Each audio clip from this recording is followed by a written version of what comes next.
खान साहब एक अफसोसनाक फैसला कहें या क्या कहें, एक सिचुएशन पैदा हो गई है पाकिस्तान में कि काउंसिल ऑफ इस्लामिक आइडियोलॉजी ने एक मजहबी स्कॉलर इंजीनियर मोहम्मद अली मिर्जा साहब को गुस्ताखी का मुल्जिम करार दे दिया है फैसले में।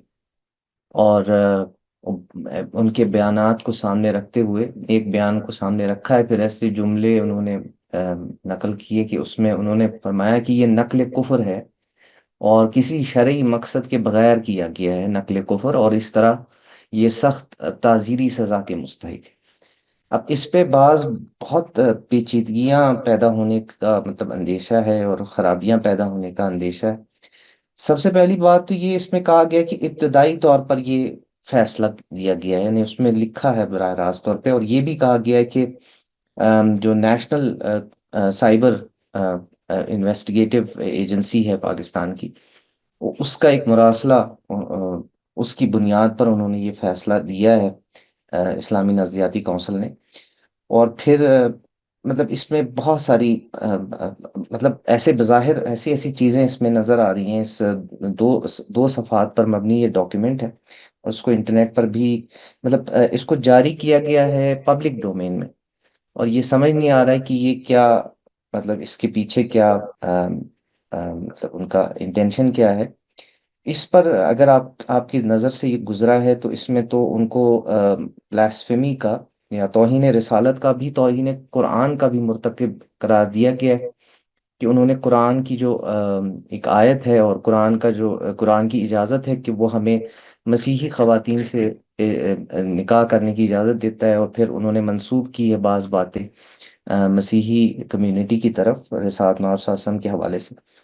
तो सबसे पहली जो सवाल ये जहन में आ रहा है कि ये आया मतलब ये उनकी काउंसिल ऑफ इस्लामिक आइडियोलॉजी में आप रहे भी हैं और उसमें आपने काम भी किया है, तो उनकी ये जुरिस्डिक्शन है कि वो किसी फर्द के बारे में कोई फैसला सुना सकें, या किसी जो मतलब अभी कोई जुरिस अंडर सब जुडिस कोई केस है इन्वेस्टिगेशन में, उस पर कोई फैसला सुना दें कि हाँ जी ये ब्लास्फेमी तौहीन हुई है इस मामले में इनसे, और इसको इनको सख्त ताजीरी सजा दी जाए। ये उसके अल्फाज हैं, सख्त ताजीरी सजा।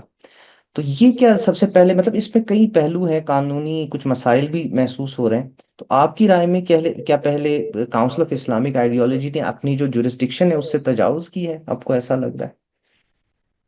मैंने ये तहरीर पढ़ी है, और जब मैं इसको पढ़ने के लिए खोल रहा था तो सच्ची बात है कि मेरे तसव्वुर भी में नहीं था कि इस्लामी नज़रियाती कौंसिल जैसा आईनी इदारा इस तरह अपने हुदूद से तजावुज़ कर सकता है।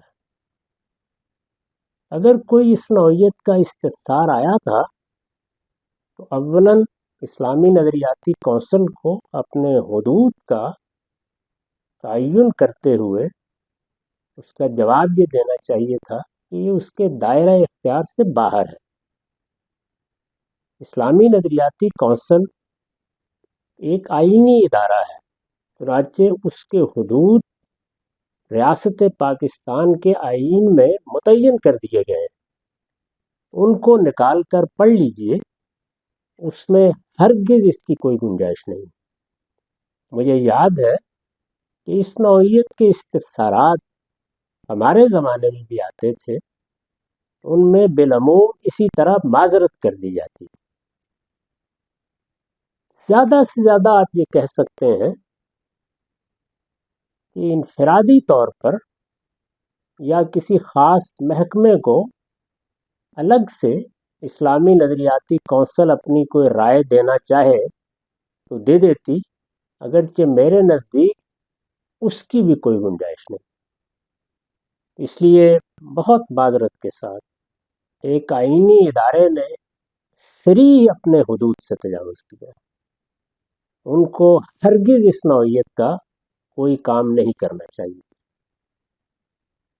उलमा के फतावा की नौइयत बिल्कुल अलग है, वो हमारे यहाँ एक रिवायत बनी हुई है, उसमें राय दी जाती है।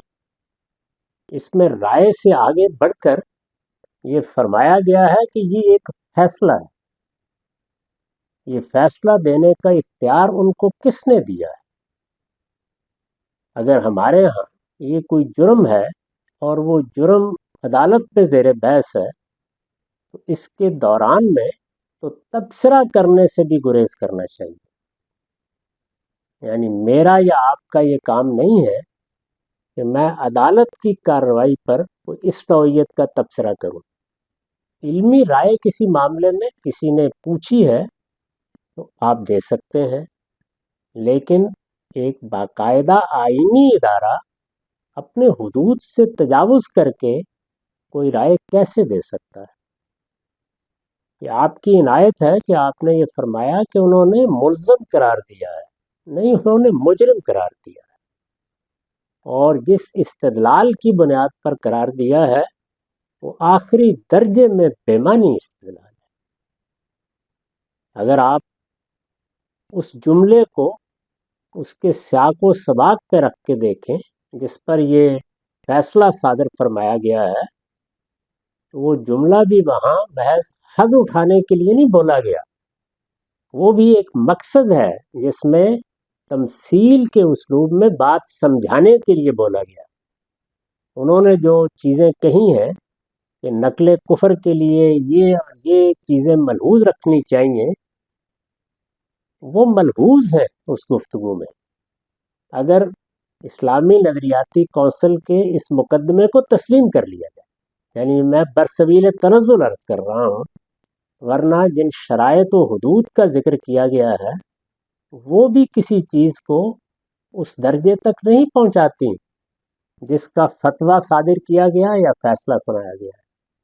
اس سے آگے بڑھ کر قرآن مجید سے متعلق جو کچھ کہا گیا ہے کہ اس میں تحریف ہو گئی ہے، آپ پوری عبارت پڑھ لیجئے. یہ حقیقت ہے کہ اس پر بھی سوائے اس کے کچھ نہیں کہا جا سکتا کہ مارو گھٹنا پھوٹے آنکھ. کوئی ربط و تعلق ہی نہیں ہے دو باتوں. قرآن مجید کے مدعا میں، قرآن مجید کے بیان میں کوئی تحریف نہیں کی گئی، بلکہ اس کا حوالہ دیا گیا ہے کہ باوصف اس کے کہ لوگ فلاں اور فلاں بات کہتے ہیں، قرآن نے فلاں چیز کی اجازت دی. ہم روز اس کا ذکر کرتے ہیں، اہل علم کرتے ہیں. اس طرح کی عبارتیں دسیوں مقامات پر تفسیروں سے نکال کے دکھائی جا سکتی ہیں. میرے نزدیک ابتدا سے انتہا تک انتہائی افسوسناک فیصلہ ہے، اور اسلامی نظریاتی کونسل نے اس میں اپنی عزت میں کوئی اضافہ نہیں کیا. ان کے لیے یہی صحیح طریقہ تھا کہ وہ یہ استفسار واپس کرتے اور اس پر یہ لکھ دیتے کہ یہ ہمارے حدود کی چیز نہیں ہے، معاملہ عدالت میں زیر بحث ہے. اگر کسی ادارے نے کوئی رائے قائم کرنی ہے تو وہ انفرادی طور پر معاملے کو سمجھنے کے لیے کسی صاحب علم سے، اور وہ صاحب علم اسلامی نظریاتی کونسل کا کوئی رکن بھی ہو سکتا ہے، مل لیں اور معاملے کو سمجھ لیں. یعنی سمجھنا سمجھانا یہ تو ہر شخص کر سکتا ہے، لیکن کونسل جب اپنے اجلاس میں کوئی فیصلہ کرتی ہے تو وہاں اس کو سب سے پہلے یہ دیکھنا چاہیے کہ کیا یہ اس کی جورسڈکشن ہے، اس کا دائرہ اختیار ہے. میں پوری ذمہ داری کے ساتھ یہ عرض کرتا ہوں کہ کونسل نے لفظ کے ہر مفہوم میں اپنے دائرہ اختیار سے تجاوز کیا. جی خان صاحب، یہ پہلو اس پر آپ نے تبصرہ فرمایا خان صاحب، لیکن یہ جو اس وقت ہو رہا ہے کہ آم، یعنی ایک عوام میں، یعنی پریس ریلیز کے ذریعے سے اس کو دیا گیا، عوامی پلیٹ فارم پر اس کو جاری کیا گیا، اس فیصلے کو اگر ہم اس کو انورٹڈ کاماز میں قرار دیں فیصلہ، تو پھر اس کے بعد پاکستان کے موجودہ حالات میں کیا مطلب ایسی آرا کے اعلان سے عوامی بے چینی یا ماورائے عدالت اقدامات کا خطرہ نہیں بڑھ سکتا؟ ریاست کو اب اس میں کیسے ان چیزوں سے نمٹنا چاہیے آپ کی نظر میں؟ میرے نزدیک آئینی ادارے جب اپنے حدود سے تجاوز کریں تو عدالتیں ہی ان کو توجہ دلا سکتی ہیں. اس لیے ہماری عدالتوں کو اس میں اپنا فریضہ ادا کرنا چاہیے. یہ معلوم ہے کہ پارلیمنٹ اپنے حدود سے تجاوز کرے، صدر اپنے حدود سے تجاوز کرے، वज़ीर आज़म अपने हुदूद से तजावुज़ करे तो अदालत फैसला करती है। इस वजह से एक आईनी इदारे को कानून की सतह पर तवज्जो दिलाने के लिए तो अदालत ही का प्लेटफॉर्म है। उसमें अब मैं नहीं कह सकता, कोई माहिर कानून ही ये बता सकता है कि क्या किसी को जाना चाहिए या इसी मुकदमे के ज़ैल में वकला को इस जानिब तवज्जो दिलानी चाहिए। उसका कानूनी तरीका क्या होगा, वो मेरे दायरा इख्तियार से बाहर की चीज़ है, उसमें वही लोग फैसला दे सकते हैं। ताहम इनफरादी सतह पर मैं हूँ, आप हों, अहले इल्म हो, दानश्वर हो, माहिरीन कानून हो, उनको पूरी कुव्वत के साथ तवज्जो दिलानी चाहिए। और इस वक्त जो साहिब उसके सरबराह हैं उनको मतवज्जे करना चाहिए। मैं उनसे वाकिफ़ हूँ, वो बहुत शरीफुन नफ्स आलिम है। उनको मतवज्जे करना चाहिए कि ये आखिरी दर्जे का तजावुज़ हुआ है, वो इसको वापस ले लें और लोगों को पुरअमन रहने की तलकीन करें। उन्होंने एक और बात भी अपने फैसले में कही है कि इससे, यानी जिस मौजू पर वो बात कर रहे हैं, इससे लोगों में फसाद पैदा होता है। तो लोगों में फसाद पैदा होने के लिए तो ये फैसला बहुत बड़ा मुहर्रिक बन सकता है। हमारे यहाँ ऐसे लोग मौजूद हैं जो इस तरह के फैसलों को बुनियाद बनाकर कानून को अपने हाथ में ले लेते हैं। वो बहुत कम सही, लेकिन हैं। और यहाँ एक इंसान की जान का सवाल है। इस वजह से गैर मुख्तात गुफ्तगू, गैर मुख्तात फैसले, गैर मुख्तात इक़दामात, ये बड़ी जिम्मेदारी आयद कर देते हैं। हर शख्स को इस मामले में मुतनब्बे रहना चाहिए। राना साहब, बाज़ अहले इल्म ने ये भी तवज्जो दिलाई है कि इसमें जो अल्फाज इख्तियार किए गए हैं इस डॉक्यूमेंट में, मसलन ये कि सख्त तरीन ताज़ीरी सज़ा दी जाए। तो मौजूदा कानून के मुताबिक जो भी कानून है, इस पर आप भी मतलब तनकीद करते रहे हैं और इसमें तजवीज़ भी देते रहे हैं कि इसकी इस्लाह होनी चाहिए। अगर फ़िक़्ह इस्लामी की रोशनी में ही इसकी इस्लाह कर दी जाए तो इसमें जो नकाइस हैं वो बहुत हद तक दूर हो जाएंगे। तो इसमें मौजूदा कानून में ताज़ीरी सज़ा का कोई इम्कान है, रहता है जो इसमें तजवीज़ किया गया, या फिर सिर्फ हद है एक जो जारी करनी? यानी ये तजवीज़ भी बता रही है कि कौंसल के अरकान ने इस कानून को पढ़ने की जहमत भी गवारा नहीं। यानी जिस तरह फैसला देते वक्त आइन में अपने लिए मुकर्रर करदा हुदूद की बराजत की ज़रूरत महसूस नहीं की, उसी तरह से कानून को पढ़ने की भी ज़रूरत महसूस नहीं की। इसी मौजू पर तो दसियों गुफ्तगुएँ हो चुकी हैं और मैंने तवज्जो दिलाई। उस वक्त तो कोई सुनने के लिए तैयार नहीं था। आहिस्ता आहिस्ता इस पर मकालात आ गए। खुद अहनाफ के बड़े उलमा ने अपनी मजालिस में इसका इजहार किया। बाज़ दानिश्वरों ने इस पर तहरीरें लिखीं और ये बताया कि जो कानून इस वक्त बनाया गया है वो फ़िक़्ह हनफी के मुताबिक भी नहीं है। इस पर अब कमो बेश अहले इल्म का इजमा है। हम भी चाहते हैं कि वो कानून ख़त्म कर दिया जाए, या अगर ख़त्म करना मुमकिन नहीं है तो उसकी इस्लाह की जाए। उसकी इस्लाह अगर इल्म व अक़ल की रोशनी में करनी मुमकिन नहीं है तो फ़िक़्ह हनफी ही को बुनियाद बनाकर इस्लाह कर दी जाए। ये सब बातें वक्तन फ़वक्तन कही जाती रही हैं, लेकिन यहाँ फैसले में जब ये अल्फाज इस्तेमाल किए जाएंगे कि सख्त ताज़ीरी सज़ा दी जाए, तो इसका क्या मतलब है? वहाँ तो एक ही सज़ा बयान हुई है। अगर तौहीन रसालत का मामला खुदा न खास्ता है तो फिर हमारे कानून में कोई दूसरी गुंजाइश ही नहीं है। अगर ऐसा होता तो इससे पहले ये मामला, जो मुकदमात हम देखते रहे हैं, उनमें ज़ेर बहस आ जाता। इस तरह की कोई चीज़ नहीं। इस वजह से मैं फिर वही बात अर्ज़ करूँगा कि बहस जज्बात की ज़ुबान से, जज्बात के इस्तेदलाल से और जज्बात के मनात पर यह सारा हुक्मनामा जारी कर दिया गया है। इसके पीछे इल्म अक़ल नाम की कोई चीज़ भी आपको नज़र नहीं आती। صاحب یہ ایک بہت ہی غلط نظیر نہیں بن جائے گی، ایک مطلب ایک پریسیڈنٹ بن جائے گا اگر اس کو واپس نہیں لیا گیا، جیسے کہ آپ ابھی مطلب ایک اپیل کر رہے ہیں یا تجویز فرما رہے ہیں؟ تو یہ تو ایک خود آپ نے فرمایا کہ فساد فی الارض کا ایک بہت بڑا ہتھیار بن جائے گا، جس طرح کی یہ ڈیولپمنٹ ہوئی ہے۔ تو اس کے مثلا مطلب اچیو کیا کرنا چاہتے ہیں لوگ اس سے؟ مطلب یہ تو انارکی نہیں پھیل جائے گی اس سے؟ آپ کو یہی لگتا ہے؟ اس میں کیا شک ہے؟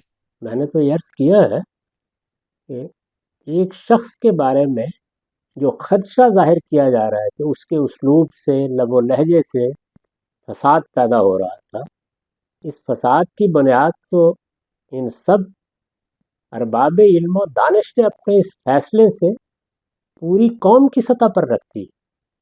یعنی اب یہ کوئی آسان کام رہا نہیں۔ عدالتیں کیا کریں گی، حکمران کیا کریں گے، وہ تو الگ بات ہے، لیکن جس فساد کی بنیاد اس میں رکھ دی گئی ہے، اس میں اب اگر تھوڑی دیر کے لیے مان لیجیے کہ عدالت کوئی مختلف فیصلہ بھی کر دیتی ہے، تو آدمی کیا جی سکے گا ہمارے ملک میں؟ کیا اس کے لیے آزادانہ کوئی کام کرنا ممکن ہوگا؟ اپنی آراء بیان کرنا ممکن ہوگا؟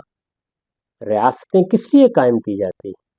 اسی لیے قائم کی جاتی ہیں کہ وہ قانون سے تجاوز کرنے والوں کے ہاتھ پکڑیں اور ان کو روکیں، عدالتی کارروائی ہو، ہر ایک کو صفائی کا موقع دیا جائے اور قانون کے مطابق سب معاملات کیے جائیں۔ اسی لیے ریاستوں کا نظم قبول کیا جاتا ہے، ورنہ یہ کوئی الہی حکم نہیں ہے، یعنی انسان نے اپنی ضرورت کی بنیاد پر یہ ادارہ بنایا ہے۔ اس لیے میں تو آپ کے بار بار توجہ دلانے پر پھر ایک مرتبہ اصرار کے ساتھ کہوں گا کہ اسلامی نظریاتی کونسل کے لیے باعث عزت ہوگا کہ وہ اپنے اس حکم نامے کو واپس لے لیں۔ غلطی انسانوں سے ہوتی ہے، انہیں یہ اقدام کرنا چاہیے، اور اگر ایسا نہیں ہے تو پھر جو لوگ قانون کے ماہر ہیں انہیں دیکھنا چاہیے کہ اس معاملے میں کونسل کو اس کے حدود کی طرف توجہ دلانے کے لیے قانون میں کیا راستے ہیں، وہ ضرور اختیار کرنے چاہیے۔ یہ بجائے خود اس ملک میں فساد انگیزی کو روکنے کے لیے ایک ضروری اقدام ہوگا۔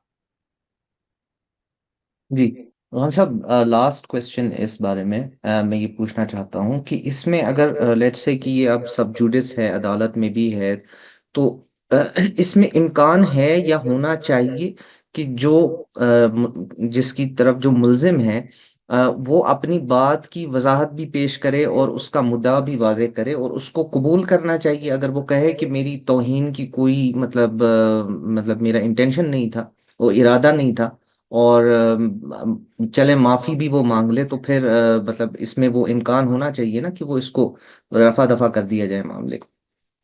قانون میں امکان ہونا چاہیے، وہ امکان قانون میں رکھا نہیں گیا، یعنی اس میں نہ رائے پوچھی جاتی ہے، نہ ارادہ معلوم کیا جاتا ہے۔ ہمارے مفتی حضرات استدلال کرتے رہے ہیں کہ یہ تو ایسے ہے کہ بس گولی چل گئی، اس وجہ سے اب یہاں ارادہ کیا تھا وہ زیر بحث ہی نہیں۔ تو قانون کو درست کرنا چاہیے، اور جب تک یہ قانون درست نہیں ہوتا، سپریم کورٹ کی سطح پر، ہائی کورٹ کی سطح پر قانون کے عمومی نظائر کو سامنے رکھ کر اس قانون کا کسی حد تک جو شر ہے اسے دور کرنا چاہیے۔ سراسر شر ہے، اس کے نتائج نکل آئے۔ یہ اب کوئی علمی گفتگو نہیں ہے۔ جس طرح کے مقدمات بنے ہیں، جس طرح سے یہاں پر بعض لوگوں نے مجرمانہ سرگرمیوں کا اس کو ذریعہ بنایا ہے، اور ہمارے عدالتی نظام میں جس طرح سے 10 10 سال سے، 15 15 سال سے لوگ جیلوں میں پڑے ہوئے ہیں اور ان کے مقدمات ہائی کورٹ تک بھی نہیں پہنچے، نہیں معلوم کہ ان کو سپریم کورٹ تک پہنچنے میں کتنا انتظار کرنا پڑے گا۔ اور اگر سپریم کورٹ کسی کی سزا کی توثیق کر دے تو پھر تو خیر مذہبی طبقہ بھی خوش ہو جائے گا، لوگ بھی ہو سکتا ہے خوشی ہو، لیکن اگر کسی کی برات کا فیصلہ کر دیا جائے تو ذرا پیچھے مڑ کے دیکھیے اس کے سوا کوئی چارہ نہیں ہوتا کہ وہ اس ملک کو چھوڑ کر چلا جائے۔ یہ فضا ہے، یہ صورتحال ہے۔ اس صورتحال میں اندازہ کیا جا سکتا ہے کہ کونسل نے کتنی بے تدبیری کا ثبوت دیا۔